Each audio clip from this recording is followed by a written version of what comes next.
What else can you buy for a lower price than you could in 1980? It's potentially going to outperform gold. I'd be very surprised if silver doesn't at some point in the not too distant future hit over $100. And some knowledgeable people in the market are saying it could reach several $100. So I'm a bull on silver for sure. Even if that's a temporary pullback after this, I'm very bullish on silver. 85, 90 ounces of silver to buy an ounce of gold. So the ratio is very different from its long-term average.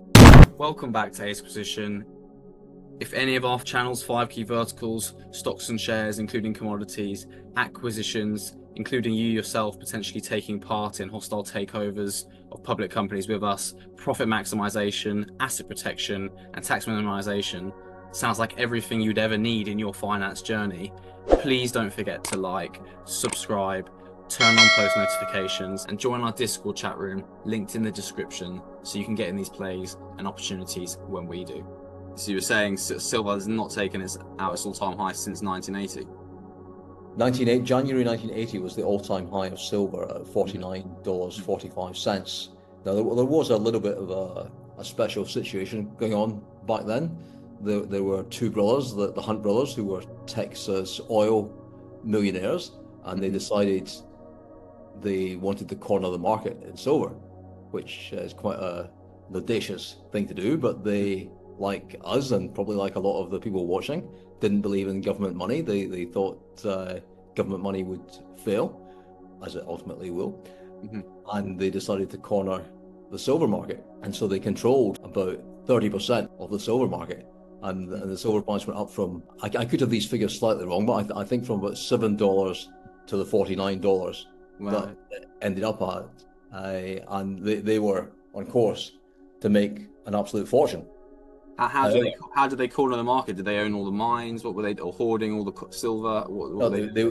That of course is the best way to corner the market if it's possible to do that. But they were buying on the futures market, and what ultimately happened to them was the futures market changed the rules. the COMEX changed the rules and said that no one individual could own more than a certain amount of silver, and that caused the price to crash back down to $11. By the March 1980, the price was back down at $11, and ultimately the Hunt brothers went bankrupt.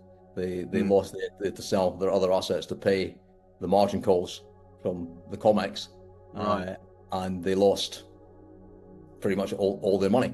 But they bounced back. So it's actually their story is a really interesting story. One of them just died earlier this year at the age of 95. Wow. And he died a multi-billionaire. He continued with his oil business in Texas, and he made a fortune again. So it's a great story. It's like these kind of stories that you only really hear about in the US, where people don't hold that kind of failure against you. Like in certain countries in Europe, it's more common for any kind of failure to be held against you, and they bounced back and built a second fortune. But what an audacious thing to do, to try to corner the silver market or any huge market, and to get to that stage where you get 30% of it is, I think incredible. Even just for having a go at that, tremendous for sure. I mean, it makes me think immediately of what we're potentially doing on a number of fronts. You know, when you acquire a small microcap company, you're aiming for that 30% control, and to do it on a one of the biggest commodities in the world. I mean, I've managed to pull up the chart here. Yeah, you're right. It was, from June 78 at like $5 to 1980 to $48, and TradingView doesn't even have the bars, because they don't even know what the volume was at the time, but they've got the bars going all the way up to that price, which is insane. That's like 800% on one of the biggest mainstream commodities in the world. It's probably the closest anyone came to like being a Satoshi, would you say?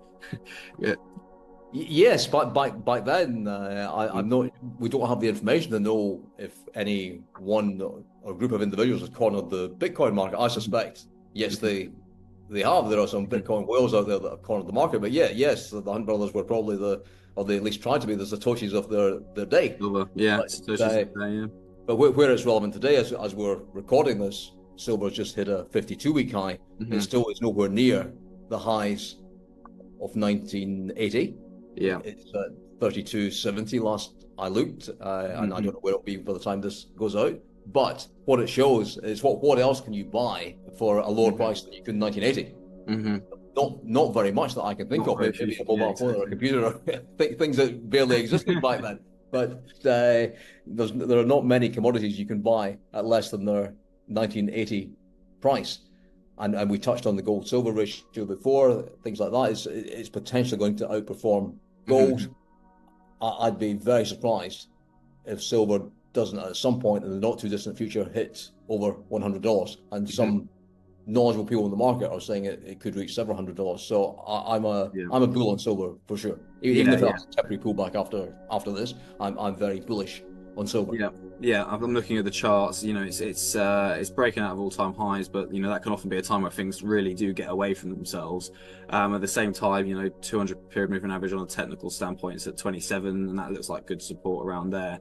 But you know, just linking back to, you know, what we've already talked about, we've mentioned silver at least on 2 videos. You know, as a result of us speaking, I've even bought some silver myself, even though it's not physical silver, just because it's kind of a bit of a no-brainer.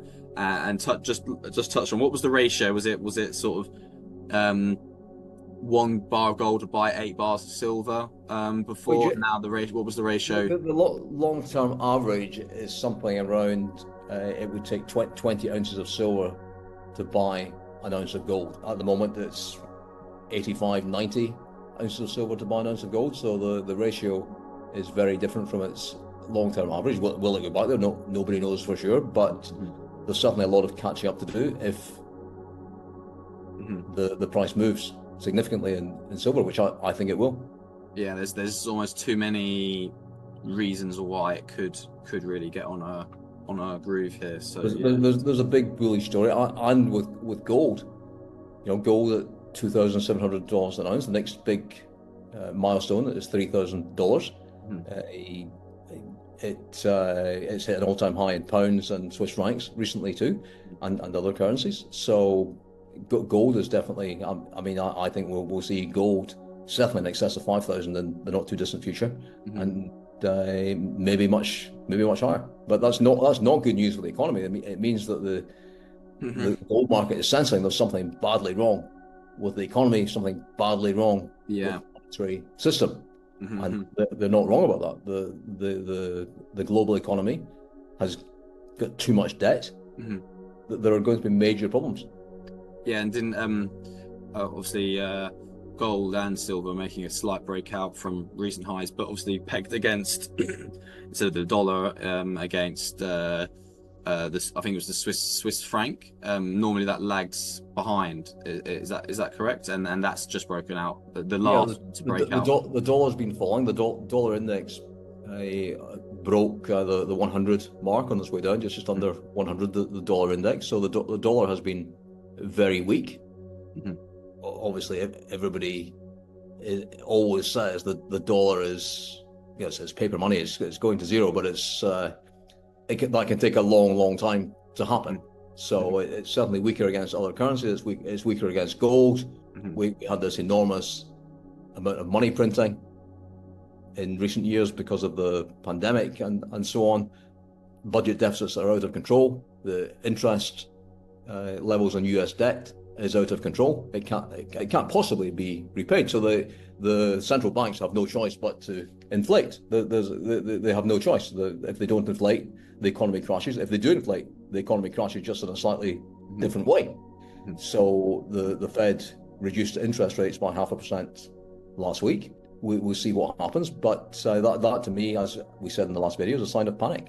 They know that they can't possibly pay the interest on the debt other than by printing money, and that's what they're going to do. Other countries that did have confidence in the dollar before, that were buying dollars as their own reserves, are now buying gold. China's buying gold.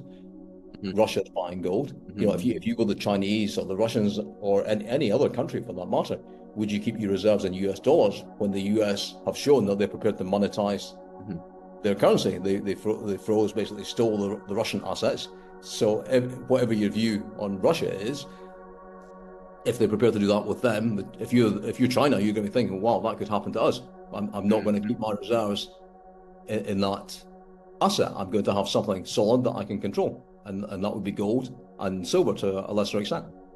Yeah, I mean, we even referenced in one of our videos, obviously bricks, but also the thumbnail of one of the videos was, you know, Xi Jinping with a bunch of gold flying around him, and so that's what we've used in one of our thumbnails. And actually, Putin was in that, but it wasn't enough room to put him in it as well. But yeah, that was quite amusing.